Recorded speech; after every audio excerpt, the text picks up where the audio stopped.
ওকে, হ্যাঁ ধন্যবাদ। আমাকে শোনা যাচ্ছে ক্লিয়ার? জি স্যার, শোনা যাচ্ছে। আমাদের কোন সফটওয়্যার গুলো শেখা দরকার বা কোনগুলোর উপরে আমাদের একটু বেশি করে জোর দেওয়া উচিত, তো সেই হিসেবে আমি একটু স্ক্রিনটা আমি শেয়ার করছি, তাহলে আপনাদের বুঝতে সুবিধা হবে। এখানে আমি একটা স্পেসিফিক গাইডলাইন দিতে চাচ্ছি যে আমাদের এই পর্যায়ে the future belongs to artist who can move across multiple tools and integrate AI into their workflows। অর্থাৎ আপনি একটা সফটওয়্যার শুধু ডিপেন্ড করলে এখন চলছে না। ধরেন মানে অ্যাটলিস্ট যেটা বললাম এটা হচ্ছে core 3D software must learn, যেটা শিখতে হবে, মানে একদম কোর সফটওয়্যার। কোর সফটওয়্যারের মধ্যে আমি রেখেছি মায়া, ম্যাক্স এবং ব্লেন্ডার। আচ্ছা, এরপরে যদি আপনি আসেন যে রিয়েল টাইম টেকনোলজিস যেগুলো এসেনশিয়াল ফর দ্য ফিউচার, এটা খেয়াল করেন, এসেনশিয়াল ফর দ্য ফিউচার। এটা প্রেজেন্ট, তার মানে কি প্রেজেন্টে না, প্রেজেন্টেও তো আছে এবং ফিউচারে, ঠিক আছে। Essential for the future, Unreal engine, the best for virtual production, games, তারপর হচ্ছে রিয়েল টাইম অ্যানিমেশন, ডিজিটাল টুইলস, এগুলোর জন্য দুর্দান্ত। কেন শিখতে হবে? One of the most important technologies of the future, এই কথাটা মাথায় রেখে এটা একদম আপনি নিশ্চিত থাকেন এখন পর্যন্ত যত টুলস আছে তার মধ্যে আনরিয়েল ইঞ্জিন হচ্ছে one of the most important technologies of the future, বুঝছেন?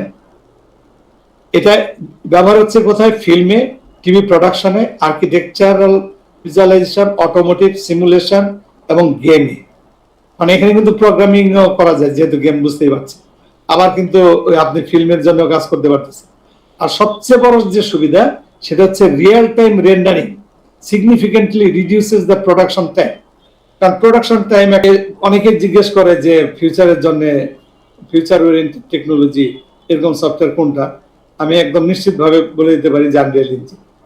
এরপর আছে unity, best for mobile games. যারা মোবাইল গেমস, এআর ভিআর বা ইন্টারেক্টিভ অ্যাপ্লিকেশন তৈরি করতে চান তাদের জন্য ধরেন যে ইউনিটি বেস্ট হইতে পারে, বেটার হইতে পারে। এটা হচ্ছে ওয়াইডলি ইউজড ইন মোবাইল গেমে এটা প্রচুর ব্যবহার হয়। হ্যাঁ, আর তারপরে হচ্ছে সিমুলেশন এআর ভিআর এর জন্য ভালো।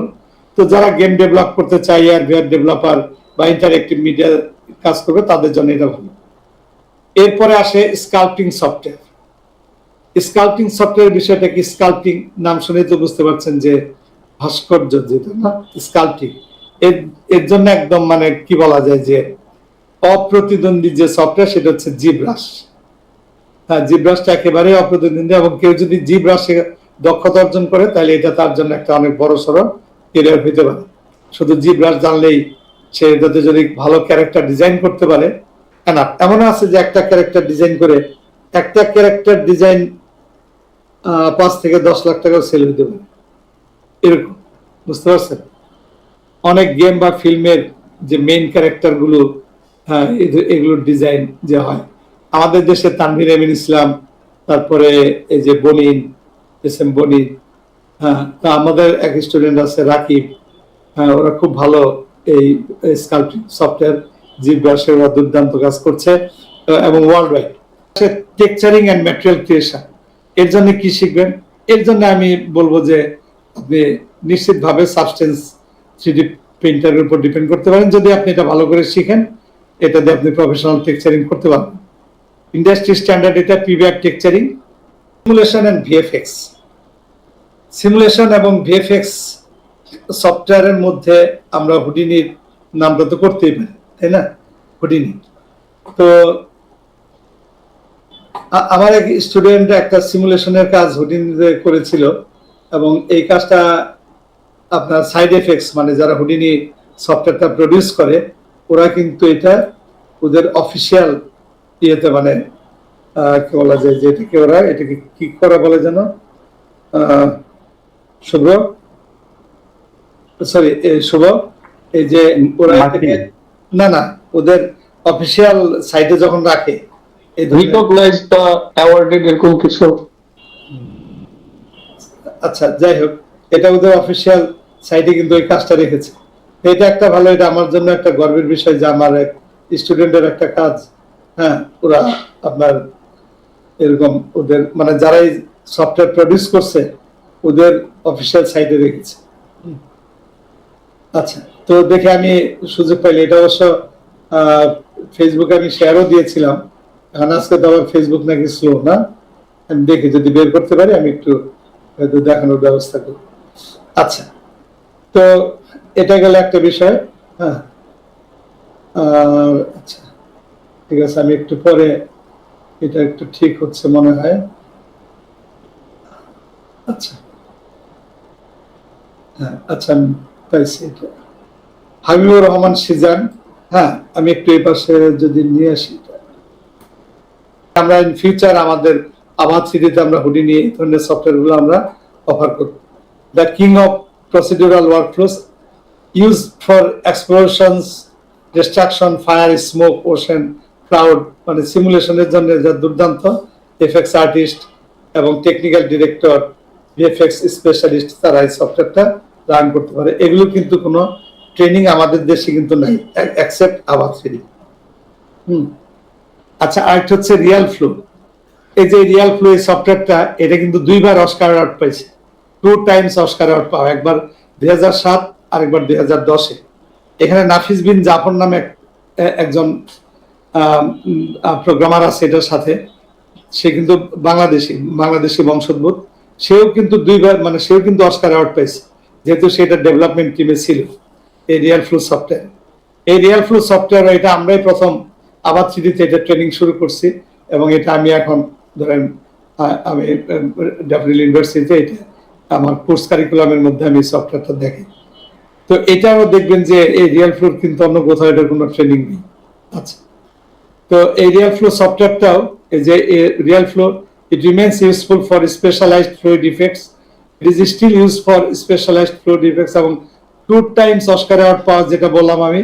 এই যে ডে আফটার টুমরো মুভিটা যদি আপনারা দেখে থাকেন, পাইরেটস অফ দ্য ক্যারিবিয়ান, এই মুভিগুলোতে যে, বা 2012, আরেকটা হচ্ছে 2012, এই মুভিটার নাম বাদ করছে। এই মুভিগুলো না দেখলে আপনারা দেখেন, 2012 একটা মুভি আছে, বুঝছেন? এই মুভিটাতেও এর অনেক কাজ আছে, এটা হচ্ছে বিষয়। তো যাই হোক, আমার একটু টাইম কনস্ট্যান্ট আছে, আমি একটু যেমনটা বলছিলাম, আমি রিয়াল ফ্লো সফটওয়্যারটা একটু অন করছি, যে সিমুলেশন সফটওয়্যার, এই যে ফ্লুইড ডাইনামিক্স, 2বার অস্কার অ্যাওয়ার্ড পেয়েছে এই সফটওয়্যারটা। আমি বলেছি যে 2 টাইমস অস্কার অ্যাওয়ার্ড পাওয়া সফটওয়্যার এটি।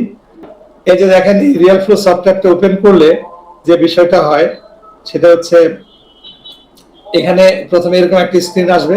তো ধরেন আমি একটা নিউ কোন একটা ফাইল, কোন একটা ফোল্ডারের মধ্যে আসলে এটা ক্রিয়েট করতে হয়। ধরেন যে কোনো একটা ড্রাইভে আমি একটা ফোল্ডার সিলেক্ট করলাম, দেন এখানে আমি হয়তো বা একটা নাম দিলাম টেস্ট। ওকে, এটা করতে হবে প্রথম, ক্রিয়েট নিউ প্রজেক্ট, তাহলে আমার একটা নিউ প্রজেক্ট এরকম তৈরি, এর একটা নিউ প্রজেক্ট তৈরি হলো। এই নিউ প্রজেক্ট তৈরি হওয়ার পরে এখানে এই যে দেখেন, এটা ইন্টারফেসটা এরকম দেখা যাচ্ছে। আর এখানে টুলস গুলো একটু ভিন্ন টাইপের, না? এটা তো আসলে সিমুলেশনের জন্য, তো সেই জন্য এই টাইপ। এখানে বিভিন্ন ধরনের পার্টিকেল আছে, বাট এই পার্টিকেল গুলো খুবই, মানে এটা আমি বলবো যে, আচ্ছা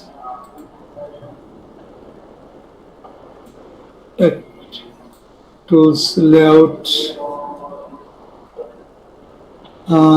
quad, single view, image node, এটা একটা নোড থাকে, এটা সাইটে থাকার কথা।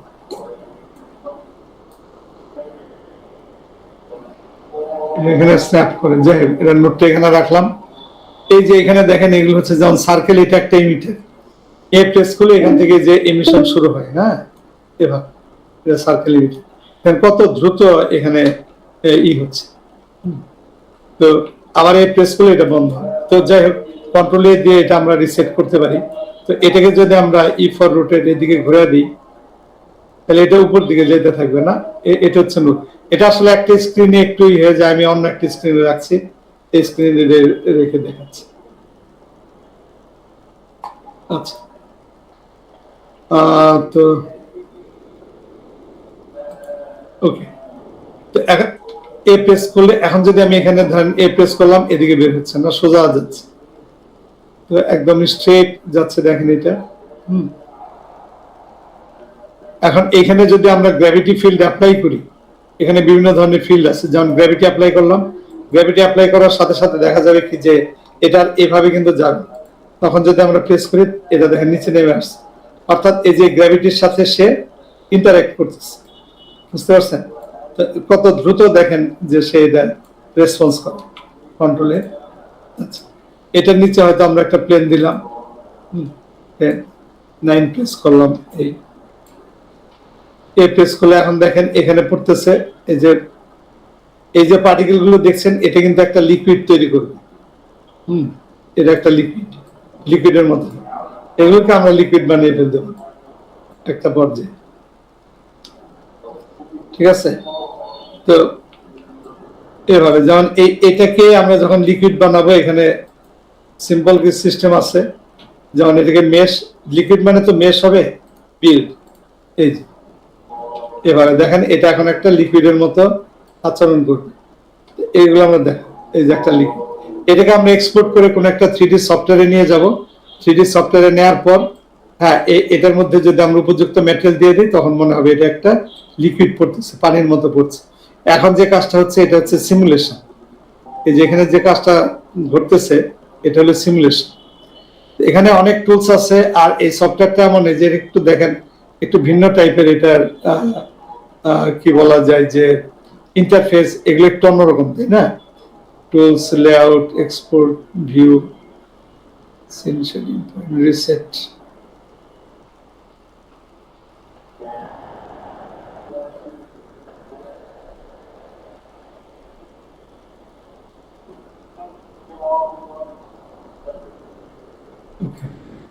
এই তো এই যে বুঝতে পারছেন যে এভাবে কিন্তু এটা এখন আমরা যখন এটাকে স্মুথলি প্লেব্যাক করব,